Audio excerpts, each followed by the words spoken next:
제3차 중동 전쟁의 공포가 최고조에 달했던 그날, 사우디 왕국의 최고국가 안보위원회 전략통제실에서 중동의 운명이 결정되는 순간을 지켜보고 있었습니다.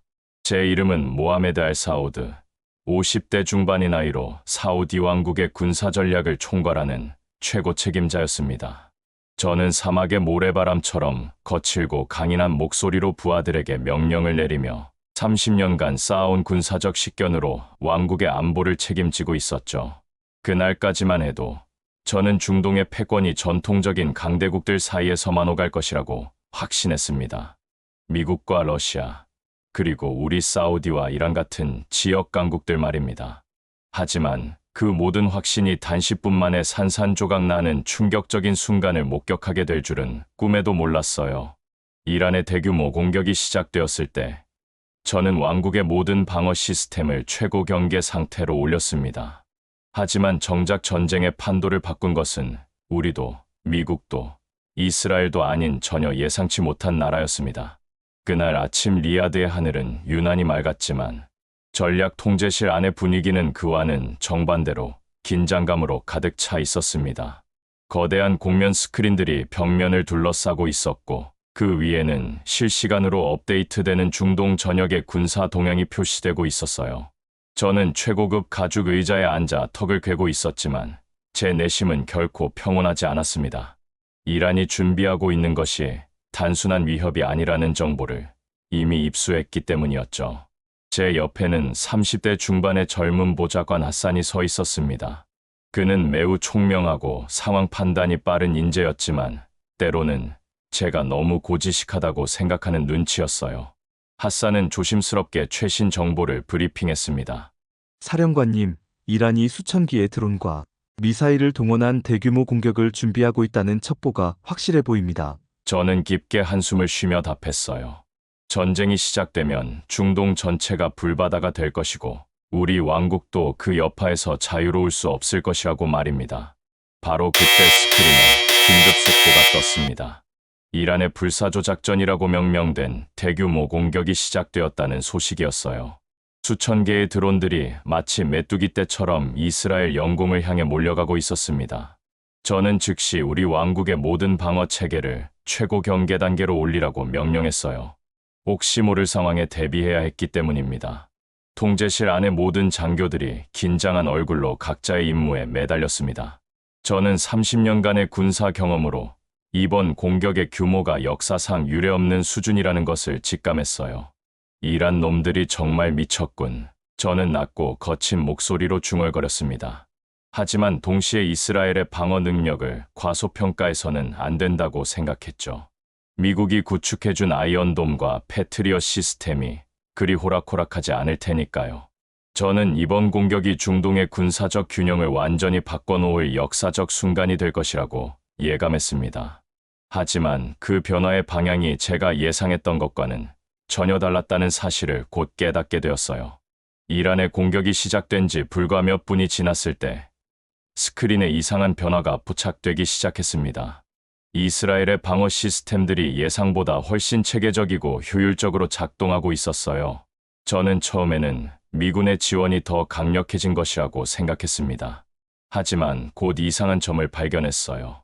이스라엘의 요격 미사일 발사 패턴이 기존과 완전히 달랐습니다. 마치 거대한 하나의 두뇌가 모든 방어 시스템을 통합 지휘하는 것처럼 보였어요. 하산이 다급한 목소리로 보고했습니다. 사령관님, 뭔가 이상합니다. 이스라엘의 방어 패턴이 우리가 알고 있던 것과 완전히 다릅니다. 저는 눈살을 찌푸리며 스크린을 자세히 들여다봤어요. 확실히 뭔가 달랐습니다. 개별 시스템들이 따로따로 작동하는 게 아니라 마치 하나의 거대한 유기체처럼 움직이고 있었어요. 미군이 새로운 통합 시스템을 도입한 모양이군. 저는 그렇게 중얼거리며 상황을 계속 지켜봤습니다. 하지만 곧 더욱 충격적인 사실을 알게 되었죠. 상황이 급격히 바뀌기 시작한 것은 공격 시작 후 약 7분이 지났을 때였습니다. 이란의 드론 부대가 이스라엘 영공 깊숙이 침투했지만 갑자기 대열 중앙의 드론들이 원인불명의 오작동을 일으키기 시작했어요. 폭발하는 것도 아니고 요격당하는 것도 아니었습니다. 그냥 허공에서 갑자기 모든 기능을 잃고 추락하기 시작했어요. 저는 즉시 우리 정보팀에게 원인 분석을 지시했습니다. 도대체 무슨 일이 벌어지고 있는 거냐? 제 목소리에는 당혹감이 역력했어요. 핫산이 급히 데이터를 분석한 후 보고했습니다. 사령관님, 이것은 일반적인 전자전 공격이 아닙니다. 뭔가 훨씬 정교하고 체계적인 방식으로 이란 부대를 무력화시키고 있습니다. 저는 그 말을 듣고 소름이 돋았어요. 30년간 온갖 전쟁을 겪어봤지만 이런 방식의 공격은 처음 보는 것이었습니다. 마치 적의 신경망을 정확히 파악해서 그 연결고리를 하나씩 끊어버리는 것 같았어요. 상황은 점점 더 기괴해졌습니다. 이란의 드론 부대가 마치 도미노처럼 연쇄적으로 무력화되기 시작했어요. 그것도 체계적이고 계획적인 순서로 말입니다. 저는 즉시 우리 최고의 군사 분석관들을 소집했습니다. 이것은 단순한 방어가 아니다. 누군가가 이란의 공격 패턴을 완전히 파악하고 있었다는 뜻이야. 제가 큰 목소리로 분석하자 통제실 안의 모든 사람들이 긴장한 표정으로 고개를 끄덕였어요. 핫산이 조심스럽게 의견을 제시했습니다. 사령관님께서 말씀하신 대로 이것은 미리 준비된 함정일 수 있습니다. 하지만 이 정도 수준의 전략을 수립할 수 있는 국가가 과연 몇 개나 될까요? 저는 그 질문에 답하지 못했어요. 미국도 이런 식으로는 싸우지 않았거든요. 이것은 완전히 새로운 차원의 전쟁 방식이었습니다. 마치 고대의 지혜와 최첨단 기술이 결합된 것 같은 느낌이었어요. 저는 점점 더 깊은 혼란에 빠져갔습니다. 정확히 10분이 지났을 때 믿을 수 없는 일이 벌어졌습니다. 이란의 거대한 공격 부대가 거의 전멸 상태가 되어버린 것이었어요. 수천 개의 드론과 미사일이 마치 컴퓨터 바이러스에 감염된 파일처럼 하나씩 스크린에서 사라져갔습니다. 저는 그 광경을 보며 입을 다물 수 없었어요. 이것은 불가능한 일이다. 저는 혼잣말로 중얼거렸습니다. 30년간 쌓아온 군사적 상식으로는 도저히 설명할 수 없는 현상이었어요. 핫산이 떨리는 목소리로 급보를 전했습니다. 사령관님, 방금 입수한 정보에 따르면 이번 방어 작전을 지휘한 주체가 판명되었습니다. 저는 즉시 핫산에게 다가가서 그 정보를 확인했어요. 그리고 제 눈에 들어온 것은 저를 경악하게 만든 한 줄의 문장이었습니다. 방어 시스템 제공국 대한민국. 저는 그 순간 제 귀를 의심했어요. 한국, 그 작은 아시아 국가가 중동 최강의 군사력을 자랑하는 이란을 이렇게 완벽하게 무력화시켰다는 말인가요? 저는 즉시 더 정확한 정보를 요구했습니다. 그리고 곧 충격적인 진실을 알게 되었어요. 이번 방어 작전에서 핵심 역할을 한 것은 한국이 개발한 차세대 통합 방어 시스템이었습니다. 그 시스템은 이스라엘의 기존 방어망을 하나로 연결해서 마치 거대한 생명체의 신경망처럼 작동시켰어요. 저는 이해할 수 없었습니다. 도대체 한국이 언제부터 이런 기술을 가지고 있었단 말인가? 제 목소리는 당혹감으로 가득 차 있었어요. 핫산이 추가 자료를 가져와서 설명했습니다. 사령관님, 한국은 수년 전부터 네트워크 기반의 방어 시스템을 개발해왔습니다. 그들의 접근 방식은 기존의 서구식과는 완전히 달랐어요. 저는 그 말을 듣고 깊은 생각에 빠졌습니다. 우리가 한국을 그저 경제적으로만 성공한 작은 나라로 여겼던 것이 얼마나 큰 오판이었는지 깨닫기 시작했어요. 그들에게는 우리가 모르는 훨씬 깊고 정교한 전략적 사고가 있었던 것입니다. 저는 그날 밤 잠을 이룰 수 없었어요. 다음 날부터 중동의 모든 것이 바뀌기 시작했습니다. 알자지라와 CNN에서는 연일 한국의 방어 기술에 대한 특집 방송을 내보냈어요. 저는 그 방송들을 보며 깊은 충격에 빠졌습니다. 한국이 단순히 좋은 무기를 만든 것이 아니라 완전히 새로운 전쟁 철학을 구현해낸 것이었어요. 그들의 시스템은 적을 파괴하는 대신 적의 공격 자체를 무력화시키는 방식으로 작동했습니다. 마치 강한 방패로 적의 창을 막는 것이 아니라 적이 창을 제대로 휘두르지 못하게 만드는 것 같았어요. 저는 우리 최고의 군사 역사학자를 불러서 이런 전략의 기원을 찾아보라고 지시했습니다. 며칠 후 돌아온 보고서는 더욱 놀라웠어요. 이런 방식의 전략은 고대 한국의 고구려에서 중국의 대군을 막아낸 방법과 놀랍도록 유사했다는 것이었습니다. 저는 그때 깨달았어요. 한국은 수천 년 전부터 이런 식으로 강대국들과 싸워왔고 그 지혜가 현대 기술과 만나 이런 무서운 결과를 낳은 것이라는 사실을 말입니다. 왕궁에서는 긴급 안보 회의가 소집되었습니다. 왕실의 고위 인사들과 군 수뇌부가 모두 참석한 중요한 회의였어요. 저는 그 자리에서 이번 사건의 전말을 상세히 보고했습니다. 회의실의 분위기는 무겁고 긴장감이 돌았어요. 한 원로 장군이 입을 열었습니다. 그는 저격수 출신으로 여러 전쟁에 참여한 경험이 있어 자부심이 높은 인물이었죠. 모하메드, 자네 말대로라면 우리가 지금까지 알고 있던 군사 상식이 모두 틀렸다는 뜻인가? 그의 목소리에는 회의적인 어조가 담겨 있었어요. 저는 큰 목소리로 단호하게 답했습니다. 존경하는 장군님, 제가 직접 목격한 바로는 그렇습니다. 한국의 방식은 우리가 지금까지 배워온 모든 전략과 다릅니다. 저는 이어서 설명했어요. 그들은 적을 정면으로 대결하지 않고 적의 힘을 무력화시키는 방법을 택했다고 말입니다. 이것은 사막에서 모래 폭풍을 피하는 우리 조상들의 지혜와도 통하는 면이 있다고 덧붙였어요.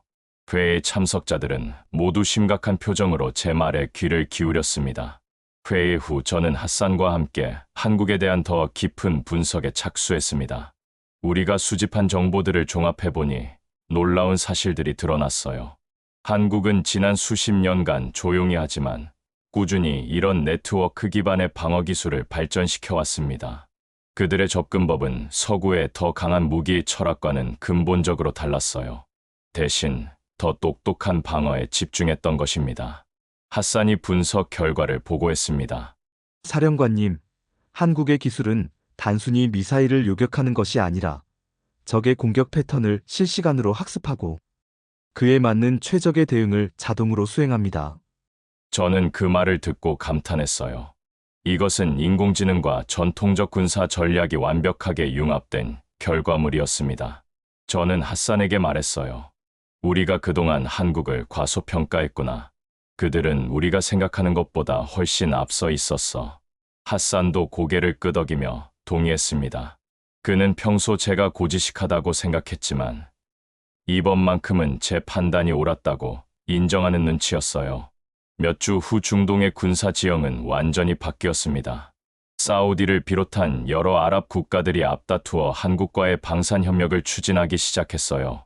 저도 왕실의 지시를 받아 한국 방산업체들과의 접촉을 시작했습니다.